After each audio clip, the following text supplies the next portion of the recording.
میں شاید یہ سمجھتا ہوں کہ 16 تاریخ کو میری خان کی ملاقات جو مؤخر ہوئی ہیں وہ بھی اسٹیبلشمنٹ کا کام تھا. کوئی ایک غلطی تو بتا دے, کوئی ایک غلطی کوئی بتا دے. غلطی کیا ہے؟ ایک دو حضرات کے ساتھ اگر میری ناچاکی تھی, اس کا یہ طریقہ تو نہیں تھا. ایک خان کی لائف کو خطرات ہیں اور ہم جو تاخیر کر رہے ہیں, اس تاخیر سے جو ہے ناقابل تلافی نقصان ہو رہا ہے.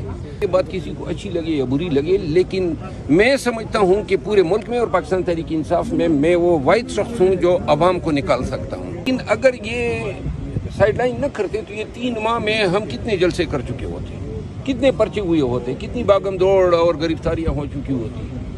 تو اجلاس کے اندر جو ہے میں بولا ہوں آج, اور میں نے قیادت کو, پارٹی کی پارلیمانی کمیٹی کو, میرے ساتھ جو روا رکھے گئے زیادتیاں ہیں ان سب پہ میں نے جو ہے ان کو آگاہ کیا. اجلاس کے اندر جو ہے میں بولا ہوں آج, اور میں نے قیادت کو, پارٹی کی پارلیمانی کمیٹی کو, میرے ساتھ جو روا رکھے گئے زیادتیاں ہیں ان سب پہ میں نے جو ہے ان کو آگاہ کیا, اور میں نے بتایا کہ یہ جو اقدامات ہیں ان سے پارٹی کو نقصان ہوا ہے, اور تمام جو الزامات, کاؤنٹر الزامات سب میں نے بیان کیے.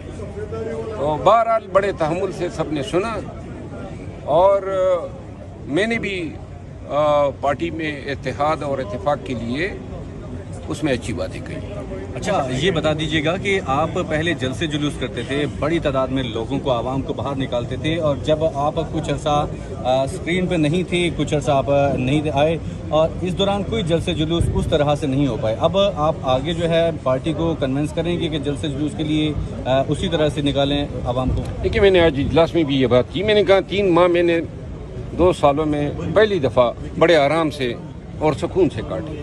جب سے انہوں نے مجھے سائیڈ لائن کیا تو اس سے مجھے فائدہ یہ ہوا کہ نہ کوئی پرچہ ہوا, نہ کوئی چھاپا ہوا, نہ کوئی باغم دوڑ ہوئی. میں آرام سے گیا, لندن گیا, دبئی گیا, بحرین گیا, اور یہ پہلے 3 ایام تھے جہاں میں نے تھوڑا سا سکھ کا سانس لیا. لیکن اگر یہ سائیڈ لائن نہ کرتے تو یہ 3 ماہ میں ہم کتنے جلسے کر چکے ہوتے, کتنے پرچے ہوئے ہوتے, کتنی باغم دوڑ اور گرفتاریاں ہو چکی ہوتی. تو دوسری بات جو میں نے آج کھل کے میں نے کہا, اور میں نے کہا کہ شاید یہ بات کسی کو اچھی لگے یا بری لگے, لیکن میں سمجھتا ہوں کہ پورے ملک میں اور پاکستان تحریک انصاف میں وہ واحد شخص ہوں جو عوام کو نکال سکتا ہوں. یہ میں نے پارلیمانی کمیٹی میں کہا. تو میں نے کہا کہ خان کی لائف کو خطرات ہیں اور ہم جو تاخیر کر رہے ہیں, اس تاخیر سے جو ہے ناقابل تلافی نقصان ہو رہا ہے. دوسری بات میں نے یہ کی, میں نے کہا کہ جی یہ میرے ساتھ جو ہونا تھا, جتنا کرنا تھا وہ ہو گیا. اس سے زیادہ میرے ساتھ کوئی اور برا نہیں کر سکتا ہے پارٹی میں بشمول خان صاحب, اور نہ پارٹی میرے ساتھ کوئی احسان کر سکتی ہے, نہ میرے سر پہ کوئی تاج رکھ سکتی ہے, اور نہ مجھے پارٹی کی کسی احسان کی ضرورت ہے. میں ایک والنٹری کاز کے لیے, پاکستانیوں کے لیے, خان کے کاز کے لیے یہ خدمات انجام دے رہا ہوں اور دے رہا تھا. تو لہٰذا یہ سمجھ آنی چاہیے کہ اس سے زیادہ تو آپ کے پاس کچھ رہا ہی نہیں ہے. میں نے یہ بھی کہا, میں نے کہا آگے یہ رہ گیا کہ آپ مجھے نکال دیں. میں نے کہا اس کے لیے بھی میں مینٹلی تیار ہوں, لیکن آپ سوچیں کہ بلا کیا کر رہے ہیں. اور دوسرا میں نے سوالات کیے کہ کوئی ایک غلطی تو بتا دے, کوئی ایک غلطی کوئی بتا دے. غلطی کیا ہے؟ ایک دو حضرات کے ساتھ اگر میری ناچاکی تھی, اس کا یہ طریقہ تو نہیں تھا. تو بہرحال اب مسئلہ یہ ہے کہ خان صاحب جو ہیں پتہ نہیں کیوں مجھے طلب نہیں کر رہے ہیں. 16 کو میں نے جانا تھا, درمیان میں یہ سسپینشن ہو گئی ممبرشپ کی.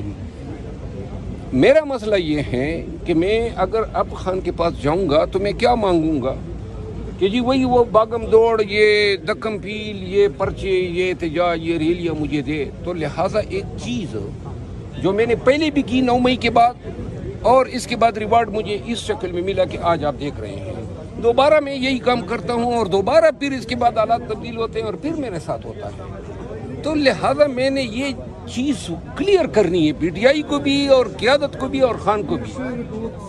اگر میں زیادتی یا غلطی پر ہوتا تو خدا کی قسم کوئی مجھے یہ फिक्र न होती कि मैं हर उस शख्स से माफ़ी मांगता जो मुझसे नाराज़गी महसूस करता। लेकिन चूँकि मैं समझता हूँ कि मैं विक्टिम हूँ, तो लिहाजा मैं ऐसी फितरत है कि नाजायज़ या ज़्यादती कोई भी करे वो उसके आगे सरनगू नहीं हो सकता हूँ। इतनी एफर्ट करने के बाद सर अगर इल्ज़ाम लगता है कि आप इस्टेब्लिशमेंट के आदमी या फौज के आदमी हैं, तो फिर कैसा महसूस होता है? ये जो कल अमीर खान ने कहा है, ओवरऑल लोग कहते हैं, शुरू से ही शक की नज़र से देखते हैं कि जी ये इतने आज़ादी से घूम रहे हैं, ये कैसे? आज़ादी से क्या मतलब? मैं कोई जानवर हूँ कि कोई किसी इसमें आपने बांधना है?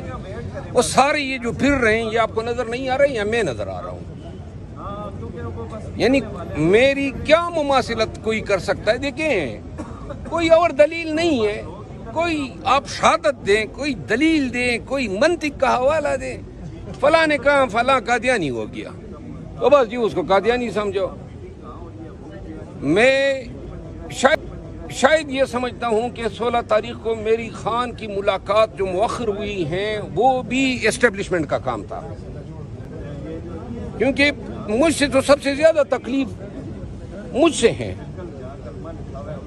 और कौन ये नहीं चाहेगा कि खान के लिए जदोजहद ना हो, एहतजाज ना हो, रैलीज ना हो? सिर्फ और सिर्फ वो नहीं चाहते हैं जिनका सबको पता है। न कर सके या उनको कम पावर पे चलाकर पाकिस्तान में एक मसनूई बिजली का बहरान पैदा करके ये IPPs लाए गए सामने, और ये प्राइवेट लोगों को ये कहा गया कि आप पावर प्लांट्स लगाएं, गवर्नमेंट आपके साथ ताउन।